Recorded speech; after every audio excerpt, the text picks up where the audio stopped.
A few weeks ago, I met Pineapple Boy, all of a feisty 13-year-old, selling sliced pineapples for ₹20. He was staying alone, without his parents, with people from his village. Perhaps he ran away, or was sent out of a dire and desperate financial need. The city spurs the imagination of freedom, doesn't it? Financial freedom, individual freedom, sometimes even community freedom. I see the world of the city through two lenses, that of potentials and that of maps. Potentials and possibilities make a city,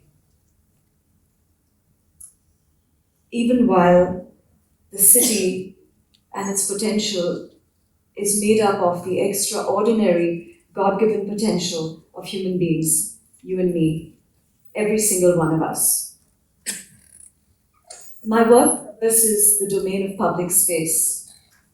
From the making of public space, from projects such as the Freedom Park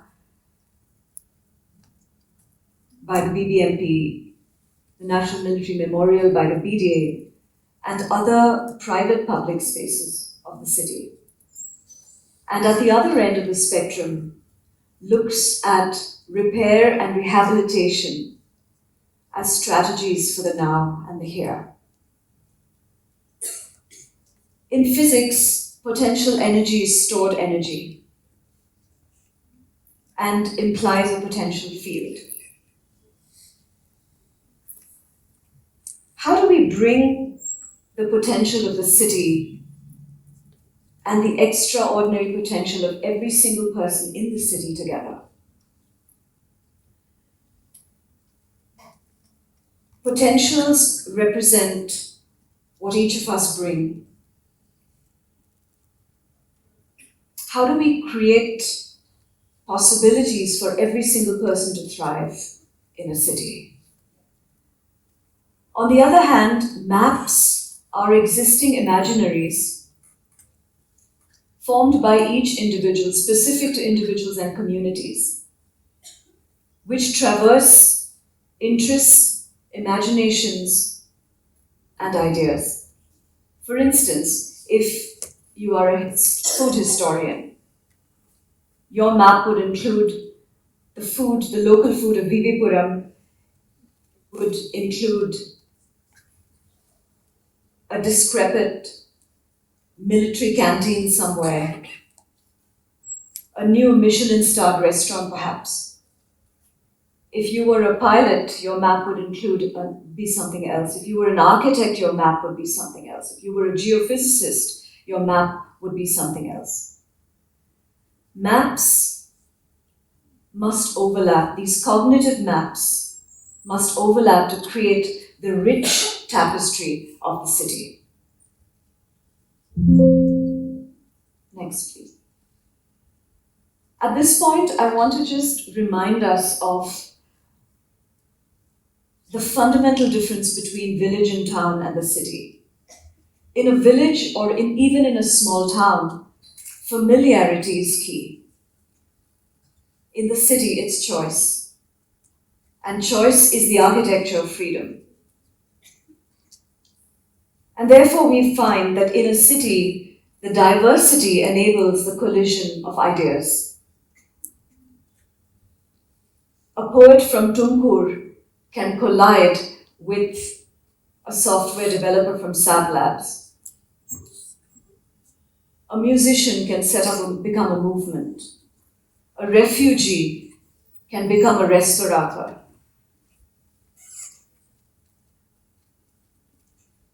Even as we know that money runs in the veins of the city and fundamentally people come to the city to earn better, even so, the greatest wealth of the city is the complexity and the richness of its imaginaries and the imaginations that we enable to build as thinkers, as the more privileged who've had the education to think and reflect and build. And therefore the city offers the economics of hope.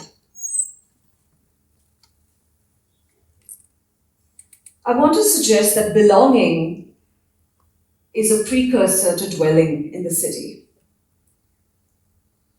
To belong to something or someone, one has to see and then be seen, to be recognized even as one recognizes.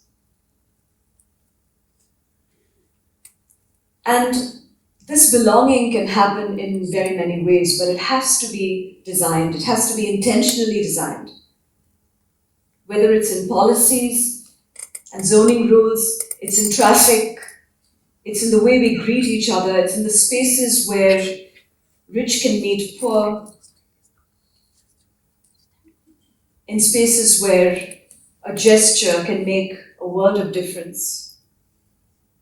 And I want to propose two strategies for belonging. One, strengthening cognitive maps. We spoke about maps earlier. But for instance, if there were cultural possibilities that were strung along, for instance, from Freedom Park to the Palace, two major cultural opportunities. And one is able to strengthen this connector through other cultural opportunities. Or one is able to strengthen the food map. Or one is able to strengthen another map of another kind, another map of a community perhaps. And at the intersections of these maps, there can be the possibility for appreciation, for compassion, for new ideas to spark. Because our maps have not been exclusive, but they have come together and we have seen the other. And Bangalore already has such maps. Every one of us is carrying a map. How do we create those potentials within the domains that we're excited about? The second is migrations and scaffolds. When someone comes to the city, he or she is coming with a suitcase filled with hope. But what if you or I were in that place and we were able to design arrival and give someone a sense of what it is like to be here, where there are hospitals, where there's free education, where they're told that it's not correct to make a fake Aadhaar card, where it's possible to have free entertainment. Because if we don't design, then people coming in hordes, we know that India is at the brink of its greatest migration to cities, from villages and towns. I wish it were not so. I wish we could equally build our villages and towns. However, there's a reality that we need to look at very squarely in the face. And that is, how do we design the thresholds for people entering cities so that they belong, because they carry the potential, as you and I do, to build the city with care and to love the city, to dwell in it. Because then 50% of our travails of the city, of crime, of drugs, of addictions, of young people and children being caught in this web will absolutely cease, because we have designed interventions for these opportunities. And finally, if we're able to belong, because belonging precedes dwelling, if we're able to belong, then we are able to design the commons. We know that in the India of yore, we had kattes and otlas and verandas, and we had maidans. What are the common spaces of today that we need to look at? Ensconced, as it were, in the digital age of India. Where do they lie? How carve them out of existing structures and infrastructure? This reimagining is crucial for a time such as this. The scaffolds for migrants coming into the city is crucial for a time such as this. In one of the projects that we've done, we had to design belonging for a group of people who were, may I say, victims or standby observers of extraction, an economy of extraction, where the people who lived there did not know how to belong for almost a century. And so through a carefully curated process, stage by stage, we're slowly drawing them into the way to see how they could actually belong, and that the severance between land and community could once more be reconstructed.